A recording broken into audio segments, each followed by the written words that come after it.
You're listening to The Pine. What's going on, people? Welcome back to The Pine Podcast. Interact with us on SoundCloud at The Real Pine, on Twitter at The Pine Pod, on Instagram at The Pine Podcast, and on our favorite platform, YouTube, The Pine Podcast. I am joined by two GOATs, Jay Hart, Chloe Harrison. What's going on, people? Gang in the building. What's good? I'm doing well. How's everybody? It's a whole different. Don't try to be It's a whole different energy this week. Nah, it's a whole different energy We this need week. this energy from you, Jay. We need your... I'm on a whole different type Drop of time. that spirit bomb on everybody. Shout out to you. Yeah. Different type of time this week. What's Chloe, good? why you trying to be all, politically correct? You know what I'm saying? I'm not trying to be politically correct. It's Wednesday. It's been one kind of week. I was talking about this with one of my friends. Sometimes you just have to let all your L's hit you at once. It's been that kind of week, but it's all good. Getting ready for August. I can't believe August is almost here. I mean, we're already talking about the last couple seasons in the year, but yeah. Okay. Y'all 3 hours away from August. Y'all are 3 hours away. What you mean? From August. What you mean, Jay? August is tomorrow. Yeah, bro. What, you thought it was July 32nd tomorrow? Listen, Yeah. when you work so much and when you work as much as I do, like you just get up and just keep it moving. So Yeah. Okay, you gonna work through Labor Day and 17-hour everything. days, 400-hour weeks. Yeah, we know. We heard I'm it. saying, so I'm out here grinding, Nah, no excuses. Different type of time. August tomorrow. What's good? August 1st, get that rent paid. If you're not me, Man, I you didn't hate- need to remind me about I this hate rent. the first one. like answer me this: when did you ever think that you would hate the first of the month as a child? Ever? You know what I'm saying? It's horrible. when I listen to that Bone Thugs and Harmony There you song, go. I always. I didn't know what they was talking about. Wake up. They No, told me. I definitely get it. I definitely get it now. They told me. They put me on game when I was like 8. The great thing about the two of you guys is that you guys seem to have good heads on your shoulders. I talk to y'all a lot off the pine, and you guys seem to be on the good track of raising a child the correct way, right? There's another individual. We ain't got no kids. Not yet. Hold on. Not yet. Look, we're not about to speak Not pregnancy yet. into existence. Not That's another this thing year too. of our Lord, This whole weekend I've been seeing 2019. pregnant people, so I don't know what y'all got going on in your life, but No, we ain't there yet at all. well, somebody that embraces his kids, LeBron James, right? Yeah. He's got 3 kids. Yep. Bronny, Maximus. Is it Bryce is one of them? Yes, LeBron Bryce. James Jr., Bryce Maximus, and Brycey and Bronny. Siri, yes, yeah. Old Bronny. Taco Tuesday, right? Oh, no. Wait, Rossano. What's up? Do you know what today is? Today is not Taco Tuesday. It's Taco Tuesday. It's not Taco Tuesday. We missed that. But, hey, we keeping that as a soundbite, Chloe. That is forever. That's gonna be Hall of Fame sound right there. But Yo, he look like the Joker. he does. When he be doing that.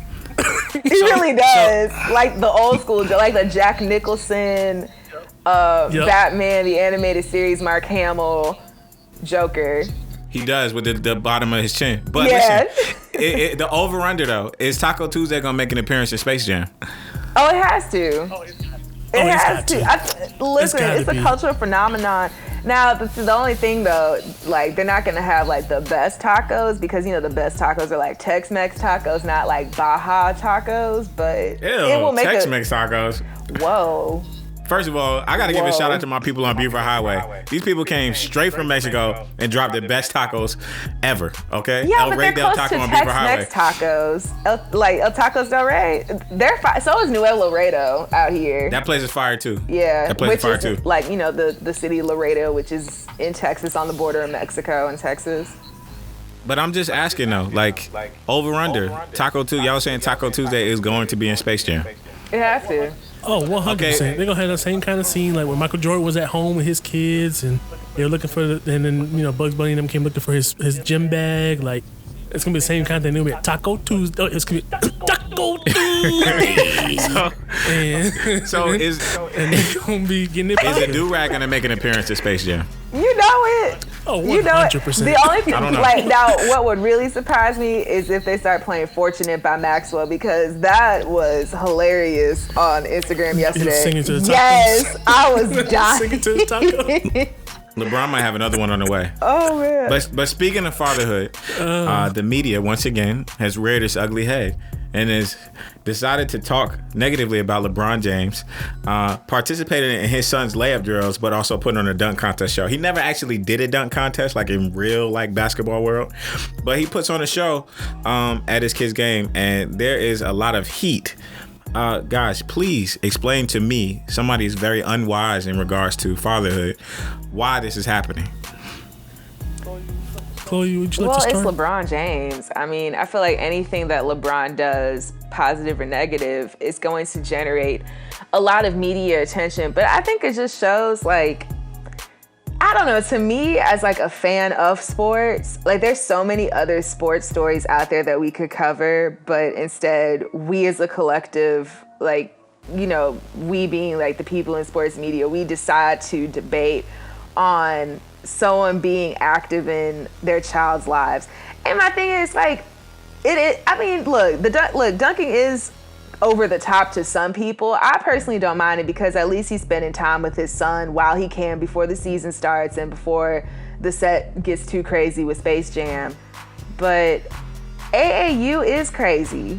Like, you know, we've seen products of AAU basketball, you know, say asinine things and do ridiculous things, you know. Without AAU, we wouldn't hear about LeVar Ball. We wouldn't hear about, I believe his name is Julian. Like his family that's trying. Julian Yes, Newman. the Newmans. Yeah, we wouldn't hear about them. Like there's a lot of AAU parents that can really act crazy on the court. And I think it's just the fact that LeBron is who he is, just being the public figure that he is, anything's going to generate a news story, especially in a slow basketball story cycle like the summer. Listen, I'm gonna allow y'all to be safe because y'all work in the media. I don't. So I'm gonna say names. We love this. We calling them out. Jason Whitlock, I see you with your stupid hat and your dumb takes. Listen. Let me hear it, Jay. Listen. This man. Okay. Okay, listen. I play AAU basketball, right? Let me tell you how excited I would have been to have an NBA player participate in our layup line. That changed my world. I wouldn't care nothing about it, right? I've been in games and have watched parents belittle other teams, belittle other players, yell at officials, cuss at people, call names, call me names, say all kinds of wild, disrespectful stuff to children in these games. And we're gonna sit here and demean and talk negatively about a black man who is showing incredible engagement and investment in his kid, specifically raising his kid, supporting his child. And we're going to find a way to criticize that. LeBron didn't get up there and yell at parents. He wasn't cussing out officials. He wasn't yelling at other people's kids. He was just supporting his son. And this is what we find a problem with. Listen, if you got a problem with this man, one, being involved in his kid's AAU team, not trying to coach him, not trying to supersede anything, but just being engaged with those players. And then being in the stands, supporting his son, being available, being present. You need to look in the mirror and figure out what's going on in your own life. There's something wrong with you. Period. That's it.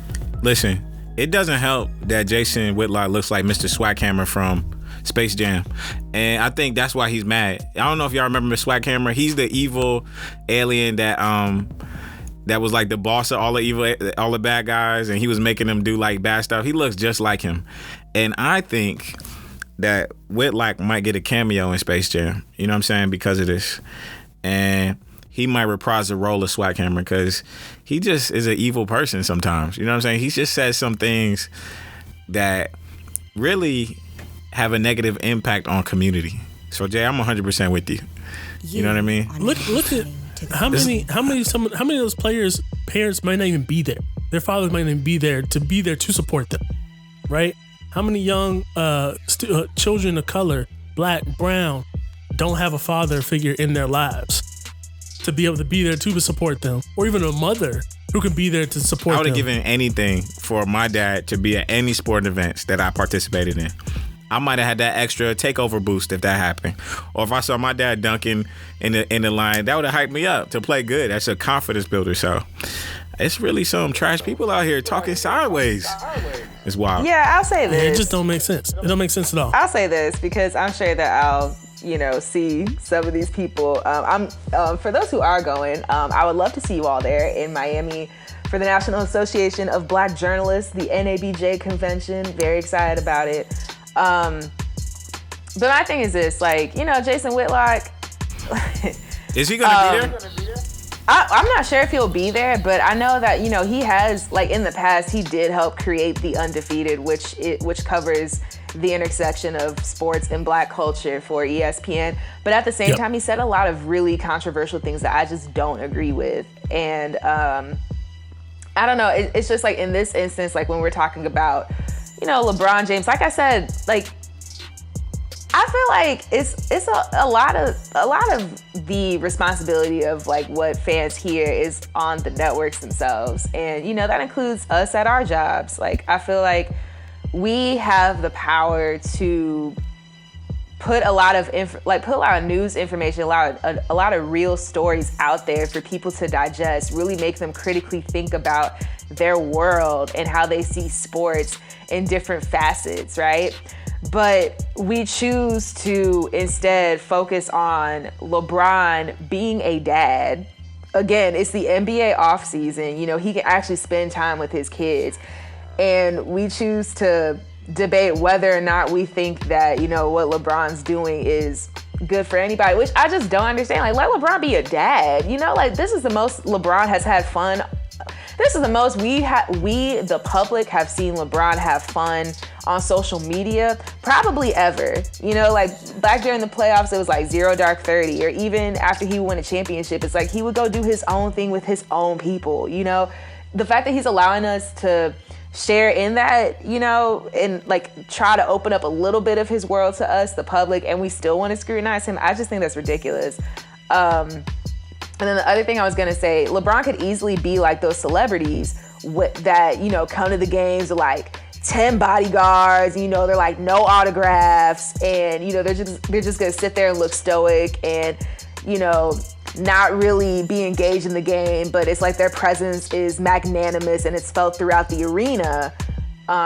He could easily be one of those people. And I've seen plenty of celebrities in my day that act like that when they're at games, and then they get all surprised when they get the shout outs or when they're put on camera and things like that. But LeBron's just trying to be a person, let LeBron breathe. You know what I'm saying? I just feel like sometimes we don't know when to separate the occupation from the person. Let LeBron be a person. Let him enjoy his kids. At least he's involved. Right. And I think the narrative of people saying that, LeBron James is out here trying to be a fame hog and a fame whore and all this stuff like that. That man can't be any more famous than he already is. Y'all built him like that. He's already famous. He can't do anything more for any more attention than he already has. You know what I mean? He already is polarizing, infamous at this point. He can't go nowhere without being noticed. So there's nothing else he can do to be more famous. He's famous. Period. He's been manifested by the league, basically, and he's capitalizing on it. I think the last point is for me is that I don't have a problem with people having different perspectives or opinion, different to mine. Live in your truth, see things how you see things. We're going to see things from different lenses. So I have no issue with even Jason Whitlock in this instance of just having a different perspective. My issue comes in when one, he's just wrong in this instance, but people who are just contrarians, just for the sake of being a contrarian, just because that's just absurd. That's not you being original. It's not you having an original thought. It's not you being unique. You're just being a dick at the end of the day. So just don't be evil. Don't be rude. Don't be disrespectful just for the sake of. And realistically, and this is my opinion, he's just doing it for clicks anyway. Facts. But that's very similar to most Fox hosts on payroll. That's what they're here for, is to generate clicks with absurdities. Facts. We're gonna move on to a slightly weird absurdity as well. Allyson Felix. Chloe, you brought this to my attention. She's changing her sponsorship game for pregnant athletes after her fallout with Nike. Chloe, I want to hear your take on this. Can you give the people some background? I have to play devil's advocate because I got some questions about the situation, but go ahead and tell the people what you heard, what you found out. So Allyson Felix competed at the U.S. Outdoor Track and Field Championships over the weekend. I plan to have a recap on that very soon. And she made her 8th World Championships in a row, which is huge. I mean, she's already one of the most decorated track and field athletes in history, not just American history, but world history. But the biggest surprise to people that truly follow the sport was that she wasn't wearing Nike. And Allyson has spoken openly to the New York Times about her fallout with Nike because they didn't support her while she was pregnant. And as a result, today she announced that she has signed with Athleta. And Athleta is owned by Gap. It's like the competitor to Lululemon. So they make a lot of yoga wear. Which is very fancy, by the way. Yeah, they make a lot of yoga wear that's like, low-key expensive. Super. Yeah, super but expensive. But yeah, Allyson joins the Gap family because Gap also owns Banana Republic and Old Navy. So she'll be part of that brand. But for me personally, growing up watching track and field, like I always wanted to run, for LSU, and I saw myself being the U.S. Olympian wearing Nike, and the face of Nike was Allyson Felix. When she started her career, she was with Adidas, but then by the time she won her first medal at Athens in 2004, she was a Nike athlete, and her shoe closet is massive. I mean, she has every single Jordan, all kinds of Air Force Ones. All her spikes are like all these different colors and stuff. They're all custom made. So I was like, man, I really want to be a Nike athlete because Allyson Felix is the best in the world and she wears Nike. So I think it's going to be interesting to see, because I don't know if Athleta makes spikes. I think that's the biggest thing to me, because I know they make really good clothing, but in terms of shoes, will she pull a Roger Federer and still wear Nike, but wear a different top and some shorts from Athleta, the way that Roger Federer wears Uniqlo. But yeah, I think it's just gonna be big because Athleta is so big on women's empowerment, and that's something that Allyson has always championed, and she champions it even more so because she's a mother now, after having a really complicated pregnancy, being an athlete, and just being a Black woman in general. It's hard to have a pregnancy that goes all the way smooth. But I think this is going to be a new and exciting time for Athleta, being that the World Championships are coming up, the Olympics are next year. They get a whole lot of visibility through one of the best athletes in the sport.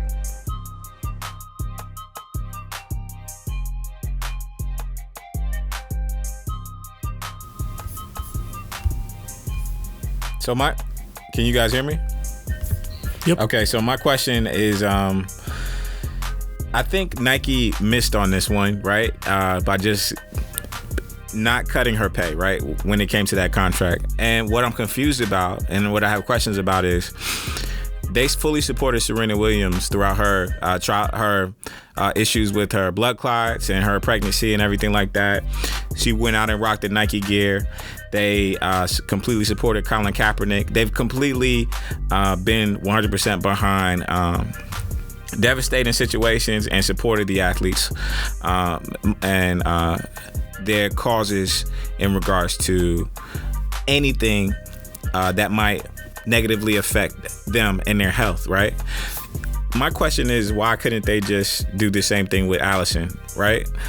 Because Serena has a similar situation and we're not getting any bad press about her in regards to her clothes. They actually had a great campaign in regards to her, calling her outfit like a superhero outfit, right? So that's the question I want to pose to you guys. Why do you think they missed on this one? Listening to the Pine.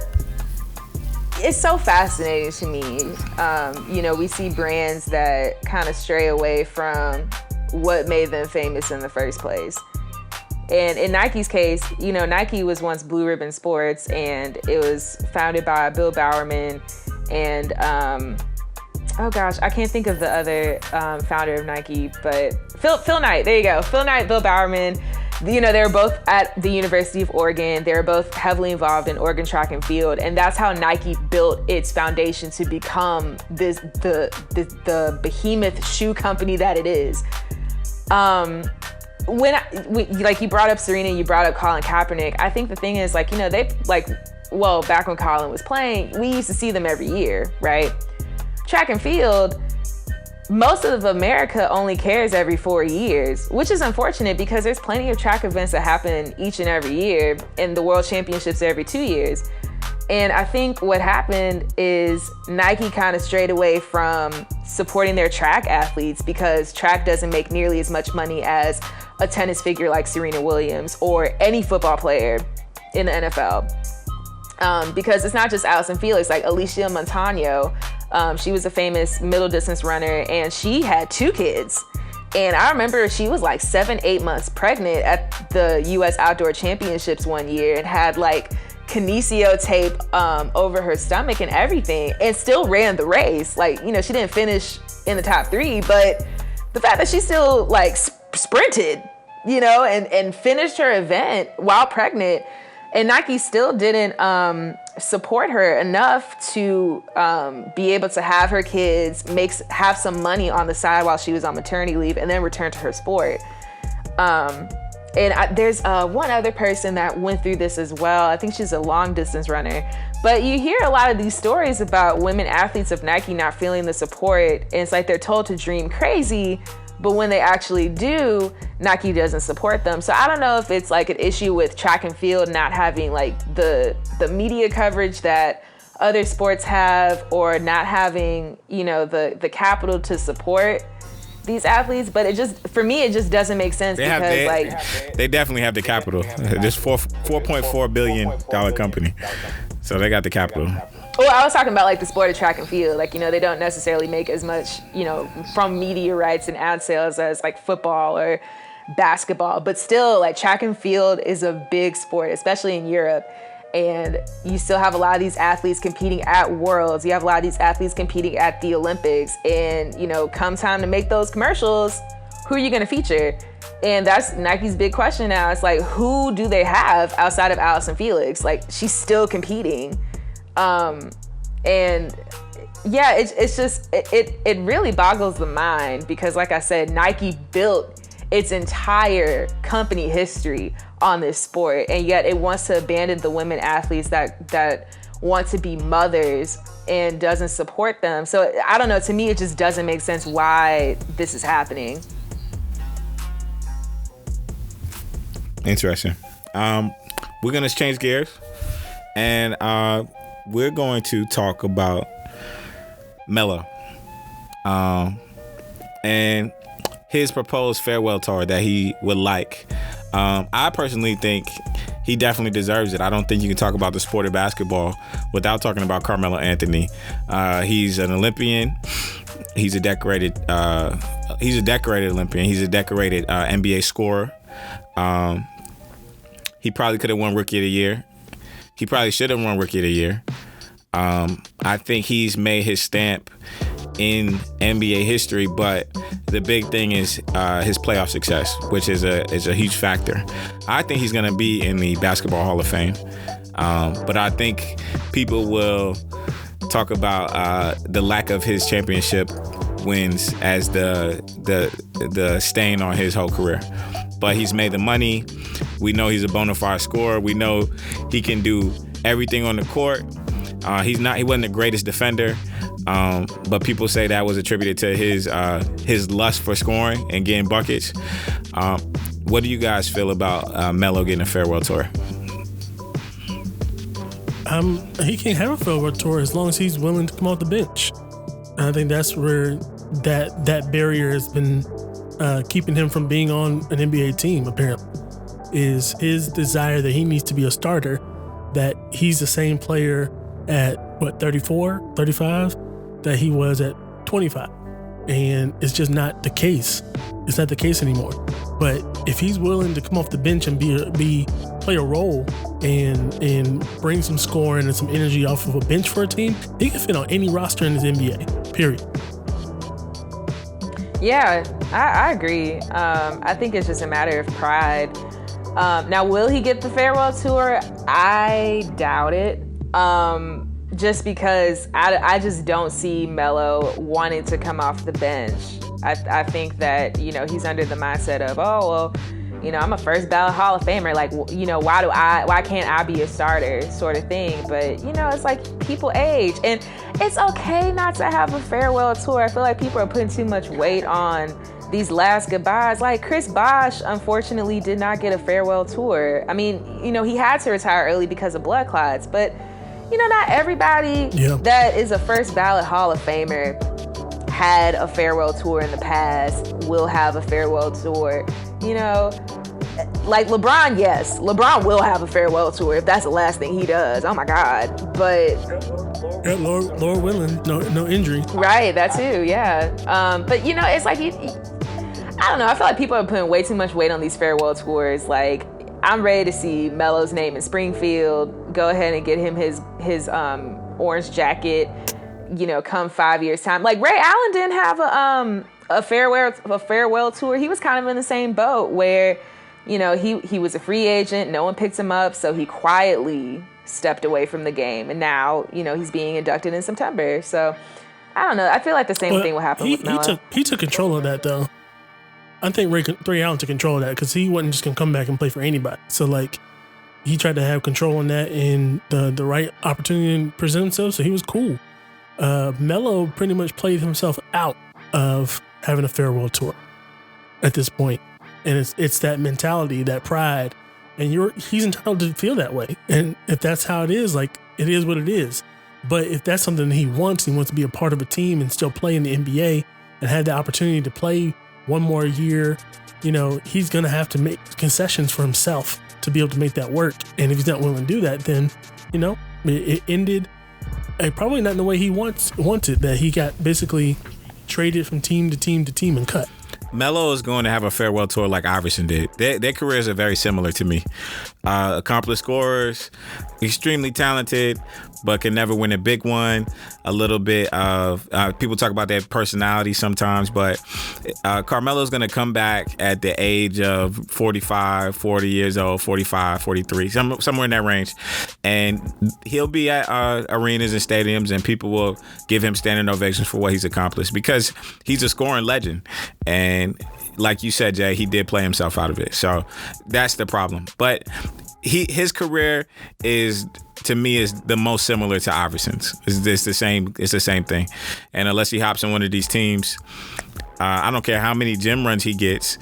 He's not going to get a ring that way. But he's one of the most decorated scorers that we've seen. And honestly, out of those three, Wade, Carmelo, and LeBron, obviously we know LeBron and Wade, solidified their positions as, top two or at their position, top one at their position. Carmelo didn't do that, but you once again, you can't talk about the league and league history without talking about him. Just remember that Carmelo Anthony battle against Kobe Bryant, where Carmelo probably could have went to the finals that year, but he ran into the Black Mamba.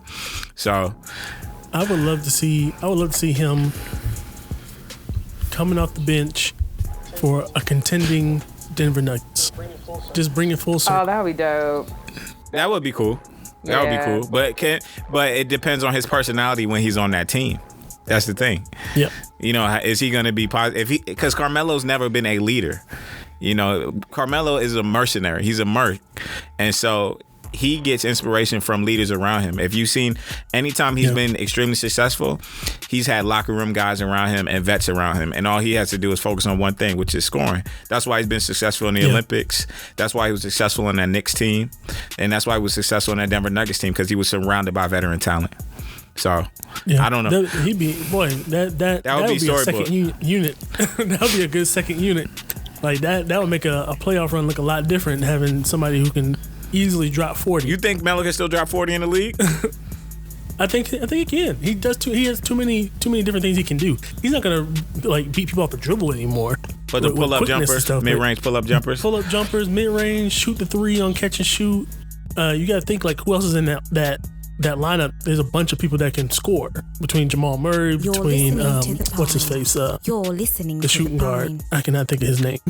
Jokic and his passing ability, like they have a lot. They have a lot of people and a lot of pieces. Like he could slot right in and be in that second unit and really put up numbers off the bench. Realistically, would I expect that to happen? No, but could it happen?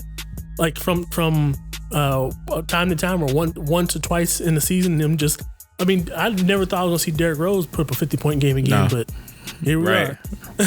Right. So we're gonna switch from sports. It's the summertime, and there's not a lot going on, but it's a lot of entertainment in the box office and on streaming services. And I went to go see Lion King, and I was utterly disappointed.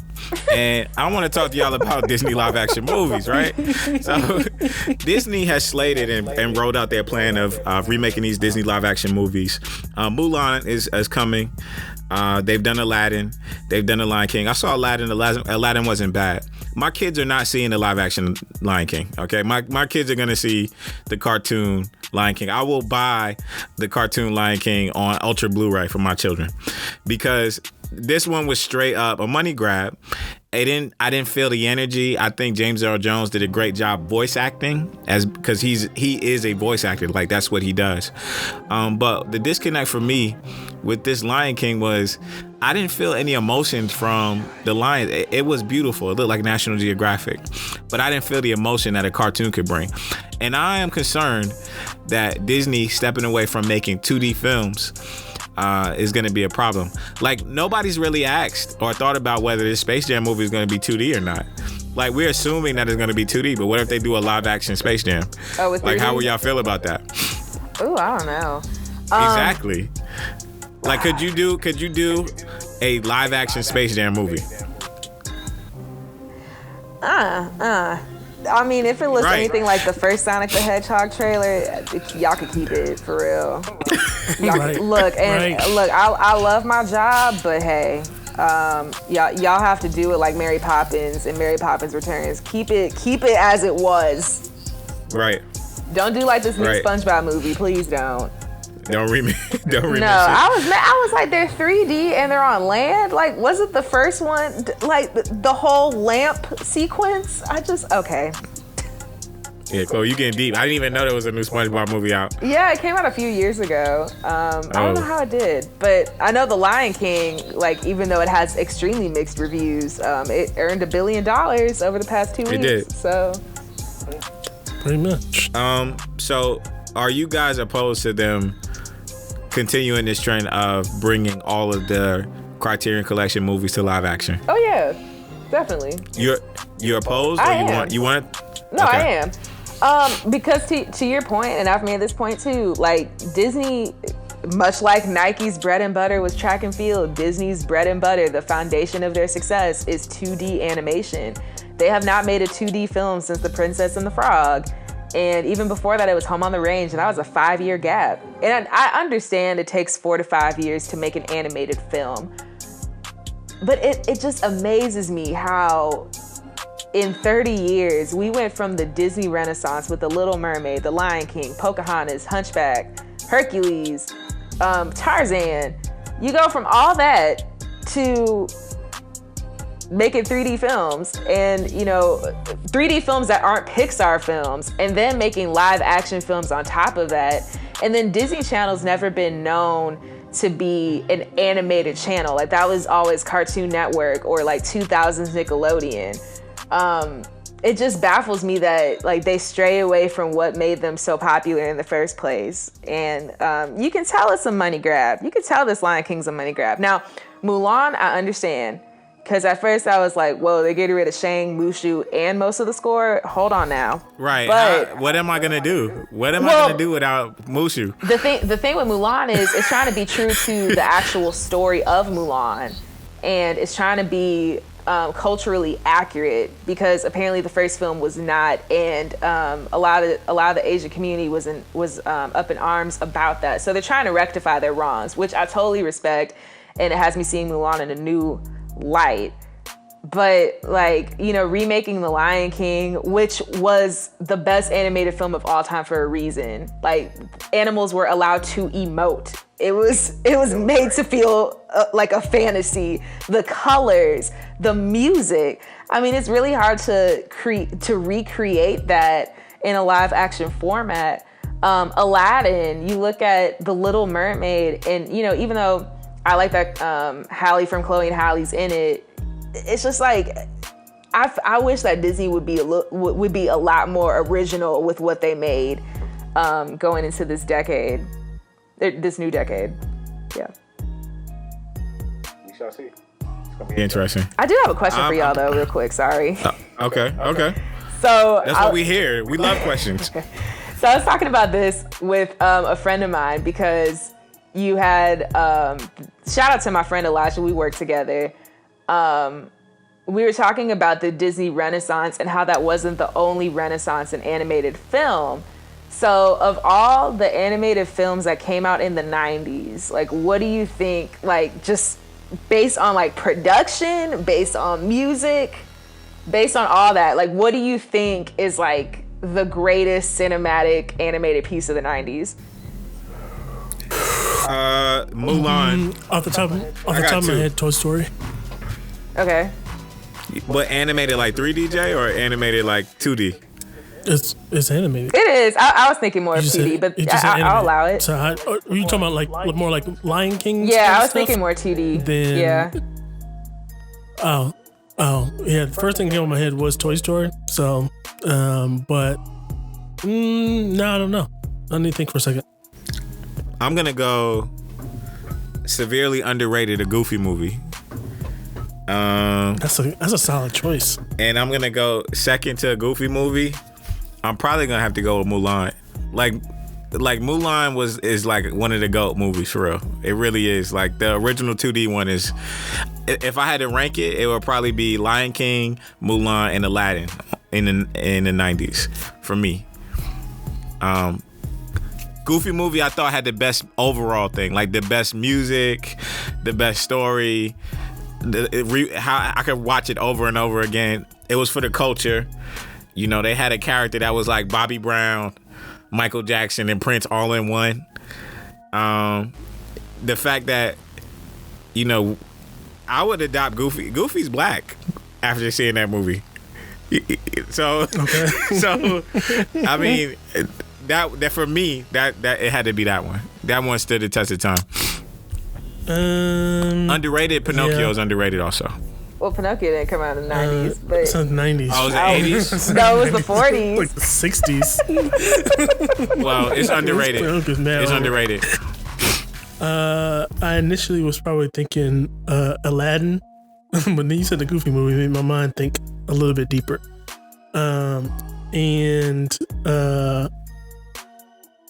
So we're saying we think the best. Yeah, ones? like what do y'all think? Yeah. Like my personal favorite.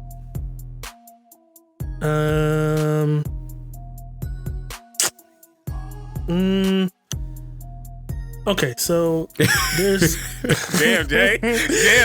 I'm gonna say three things, and they're not gonna be one of them's gonna be way different than the other two. Okay. Have confidence in this. Say it with your chest. So, as a kid, I really liked Fievel. I don't even know what that is. Yeah, American Tail. Fievel Goes West. Yeah, I loved American Tail. Fievel Goes West. So that's one. Aladdin is probably Aladdin and Lion King are probably like right in the same range with each other to me. So you can literally flip a coin and be either one. But the third one, and legit, that was really the first one that popped in my head after thinking about it.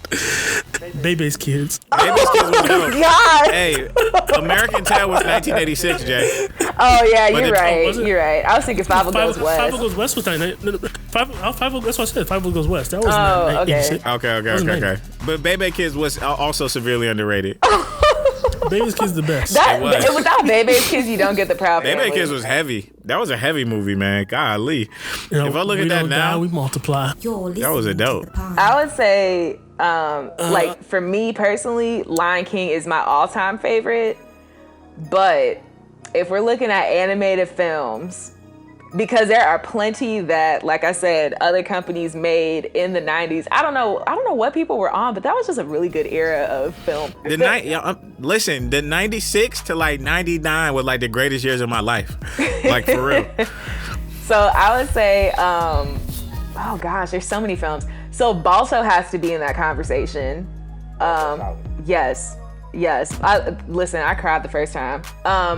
But one that I was really thinking about that a lot of people forget, because that had an all-star cast. It won an Oscar for Best Original Song. The opening to it, my God. And it was so true to the story. And it was black people on screen. Okay. Y'all ready? I'm ready. The Prince of Egypt.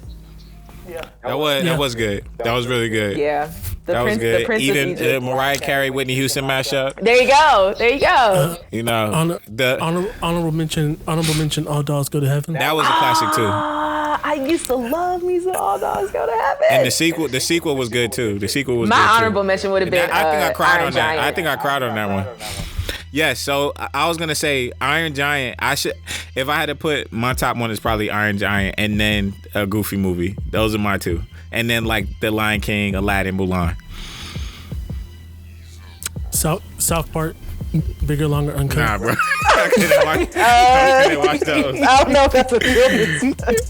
We couldn't watch those. That was 99. That was 99. My mom was definitely. I remember sneaking in to go see Beavis and Butthead. I told my mom like, "Yo, this Beavis and Butthead movie is for me. Like, we should watch it." And like, we had to leave like the first 5 minutes. It was hard. I think I saw that movie in a condo at Disney. Okay. I think because my parents like went to go gamble or something. Okay. And I sat and I watched that movie. The Beavis and Butthead joint, and right? I was like, oh, this is weird. It is. Yeah, it was yeah. very weird, man. The opening scene, I think they were like imitating a movie, and then like a girl fell off the side of the roof and they were looking down her shirt. My mom just grabbed me and was like, let's go. It's time to go. I was like, dang. Almost. You thought. It's a good list, though. It's a good list. Shout out to y'all. I respect the list. We're going to have to come out with a top 10 on the Pine and throw it up on IG. See what response top 10 we get. animated films of the 90s? Top 10 animated films of the 90s, yeah. It's a good idea. There's so many that would be left out. Like, that's sad. It is. It's going to be a hard list. It was just a good decade. Tarzan. Well, Tarzan was 2000. Movie. We'll put it in the group chat. No, we'll put it in the group chat, and we'll put it. We'll put like some kind of rules that we have to follow. You know what I'm saying? Marketability, numbers, soundtrack, artists. We're gonna make that happen. Was Tarzan 99 or 2000? Because I feel Colin's soundtrack was 99. something else. 99. Tarzan had the greatest soundtrack though. It really did. Phil Collins went in there and just tore it up. Beauty and the Beast, Hunchback of Notre Dame. It's a lot. Disney of got money, man. Golly. So we're gonna continue the trend of cartoons, and we're gonna round this podcast out by talking about Chance the Rapper. That wasn't intended to be a shot at him. he's a cartoon. That wasn't intended to be a shot. But I was never a Chance fan, and I heard about him, and I remember his buzz. I remember his infatuation with Beyonce. I remember his kid. Poor choice by you. I remember his kid like excitement and his like youthful excitement and the big eyes and the 3 hat, all of that. I listened to this album for the first time, and I really don't have a beef. I think a lot of people are hating on this new Chance album. They are. And when I listened to it, it reminded me of like I was happy. You know what I'm saying? And how often do we listen to rap nowadays? The album's called The Big Day. And I like the album cover too. It's pretty dope. I'm trying to figure out what it represents and what it means. But how often do you listen to a rap music and the last rap music or a rap album and feel good? Like the last time I felt that was like probably College Dropout with Kanye. You ain't listen to Kyle. You ain't listen to Kyle albums. That's probably why. I'm not the Super biggest Duper music Kyle. fan. You listen to Kyle albums. I don't even know who that is. What? Super Duper Kyle. I'm gonna get your life in order. gonna get your life in order, bro. Get it. He's fun. I don't know. Okay. Is he funner than Chance? Like, is he happier than Chance? Well, in the same no, realm. I don't know. Kyle opened for Chance, so I felt like they both had the same energy. Well, I mean, they've worked together because Kyle is on the Surf album, the Donnie Trumpet and Social Experiment. How do y'all feel? How do y'all feel about Chance?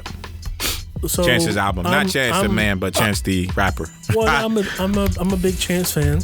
So back to acid rap when I heard about him in 2013 or 2012, whenever that was, I was living in Atlanta. Listening to acid rap, and I was like, "Yep, I like this. This guy's different. I rock with it," and been rolling with it ever since. I like the fact that Chance takes chances, and no pun intended. And he just makes what he wants to make at the end of the day. And this album, when you talk about trying to figure out like what the cover mean, blah, blah, blah, like the entire album essentially is he was trying in a music way articulate how he felt about his wedding day. Oh. That is the whole purpose of the album. That's why it's called The Big Day. Oh, so that's why I feel like a youth pastor album. You know what I'm saying? Yep. That's why the energy is like that. That's why the music is like that. Like that is the vibe that he had at his wedding. Chloe, take every mean thing you said back. I didn't say anything. You said you told me off the pine. How'd you feel about the album, Chloe, when you first heard it? Oh, no, I was laughing at there was a tweet. So there's a tweet. Have you seen it? It's like, ooh, I love my wife. I love my wife. Ah! It's so funny. That's how he's feeling. That's pretty much what the album is. It is. Yeah. So the album is him basically through musically giving you the feeling of what his wedding day was, because his wedding day is the happiest day of his life. That's really cool. Jay, I was in the room defending Chance to these two of these women. You were not defending Chance the rapper. I was defending No, him. you were not. They were like, you were trying to. This fool was trying to say that Ari Lennox would make it in the 90s with Toni Braxton and Erykah Badu. That was the conversation. I don't think she would. Yo, there was so much talent in the 90s. I don't know, man. I think Ari Lennox is right where she needs to be. She's on the come up. I appreciate you explaining the Big Day, though. I appreciate you. Yeah, so what I'm saying is like I can understand why people don't like it because it's all over the place. Mm-hmm. But essentially, it is his wedding playlist. Think of it that way. It is his wedding playlist. So it's gonna be music that's gonna hit all different facets, appeal to different people, cover all kind of different genres. Anybody that was a guest at his wedding could be appealed by something in this album, right? So that's the feeling he was trying to give, was that it was my wedding day. My wedding day was the happiest day of my life. I wanted to be able to encompass that in music, and this is where I was when I put my first official album out, which is his first official album, but he says it's his first official album. That's what he was trying to convey with it. So I can understand completely where people either connected with it or didn't connect with it, because I didn't connect with all of it. Not all of it's for me. Some of that stuff, like I can name like 6 songs that I'm just definitive, like I would go back to that. But I also like that Eternal song though. That joint was hitting. I like that Eternal song. I love Eternal. Eternal is amazing. Fire. I love Eternal. Like some of those things, it just connects with me differently, and I can see where people are coming from when they don't like it, and I get that too. Especially when he put it out the same day as the YBN Cordae album, which top to bottom is incredible. That I was pleasantly surprised by. So I'm gonna drive home and listen to that YBN. I'm gonna check it out. What does YBN stand for? Nobody can tell me. Don't know. I'm about to Google it. But yeah, I haven't had the time to listen to like physically sit down and listen to The Big Day in full. From the songs I've heard, I think the thing that people need to realize is this: like Chance the Rapper has always been about positivity. To Jay's point, like I've been a fan of Chance since acid rap back in 2013 when he was at the Jambalaya Festival and I missed it in Houston. And the thing with Chance the Rapper, I remember when Surf came out and I was going through a really tough time in 2015. Like one of my best friends had just passed away and I was still coping going into the summer. And I remember like the first track on that was Miracle. And it was saying like, if it's a miracle to be alive and well, if we fell, we feel we'd be okay. And just like the sounds of like how that all came together. It was like an orchestra. I mean, it was like Chance makes sonically beautiful songs, and he has a lot of really cool people that he features on his albums and doesn't put the names of the features. You have to figure it out for yourself. But I remember like Surf, that's why Surf to Date is one of my favorite albums, because it really got me through a tough time and it made me love Chance that much more as an artist. So yeah, like with the Big Day, everyone was like, oh, it's not that good, it's kind of corny. And I was like, damn, like I don't want to hear that. Like I don't want to hear that Chance is corny, because like he's like coloring book with how great, you know? Or even with Surf, like Windows was a really good song on there too. All of them are really. Warm Enough, I love. Warm Enough, Wanna Be Yes, Wanna Be Cool. I used to jam to that back when I had haters. Listen, Sunday Candy. Yeah, Sunday Candy for sure. The music video they shot in one take, that was amazing. But it's like, you know, Chance does all these incredible things, and it so doesn't fit the typical rap mold. And that's why it's so refreshing to see like somebody doing something completely different from what you've ever seen or what you've ever heard. And you feel that at his concerts too. Like he's really about like making people feel like they're on top of the world. So I don't know, like a lot of people were saying like the Big Day wasn't that good, but I'm gonna take the time to sit down and listen to it just to see. I know that I won't relate to every song. I think there's one on there about side pieces, right? Yeah, that's Eternal. That's what. That's Eternal. Okay, like, so, there you go. That song is so fire. What he's saying is like side pieces can't do what the main can do. Facts. Essentially, is the theme of the song. So like side women can't cook this good. Side people can't, like, it's, he is bigging up the fact that he's in a committed relationship, married, happy. This is his one and only, and he's getting the best of everything in that experience. And it's so anti-music industry, because the music industry doesn't support music like that. Like every music, all the music we hear is like, I got Chris Brown. Think about Chris Brown and how many side pieces he has in all his albums. We're not gonna disrespect Chris Brown right now when he put out Indigo. So I don't care. I don't care. Chris Brown, cut your hair. Cut your hair, Chris Brown. And that No Guidance video. The No Guidance video is the worst thing. Oh my God. Drake is the greatest. Drake is great for that. Drake is trash. I haven't seen the video, but that is so funny. He's a genius for making a meme out of himself again. Jay, stop calling Drake a genius. For everything. So, I think Drake is authentic. That meme all day, like I'm not that big of a Drake fan. How did Drake even get on this rundown right now, Jay? Because he brought him up with No Guidance. But I'm gonna say this: like I think with Drake, like I'm not as big of a fan as I used to be, because I don't know, I'm still mad about like Nothing Topping Take Care. But anyways, Drake, what I'm starting to realize, he's very authentic in who he is. He knows he's corny as hell. So he's going to continue to be corny as hell and get paid. Marketing genius. And that's his whole MO right now. But that was hilarious. My ears are burning right now. Thank y'all. Listen, we want to thank y'all for listening to The Pine. Thank you so much for tuning in. Checking it out. I'm sorry I got these Drake fans on this podcast. What? Who? Where? Jay is a fan huge Drake super fan. Jay really likes Noah, but it's not Drake. Noah is Drake, Jay, and 40 is Drake, not Drake. Drake is not Drake. So, Noah and 40 are the real Drake. Like, okay. Drake is not Drake. Here comes Jay playing. Oh, here you go. Jay. Ugh. He sounds so gross and nasally. Anyway, it's the hand motions that sell it. It's so funny. We want to thank y'all for listening to The Pine. Tune in, subscribe, hit us up on YouTube at The Pine Podcast, on at SoundCloud at The Real Pine, on Twitter at The Pine Pod, on IG at The Pine Podcast. Y'all got anything else y'all want to say to the people? I'm saying, who shot you? Yeah, I got you. Peace. All right. You're listening to The Pine.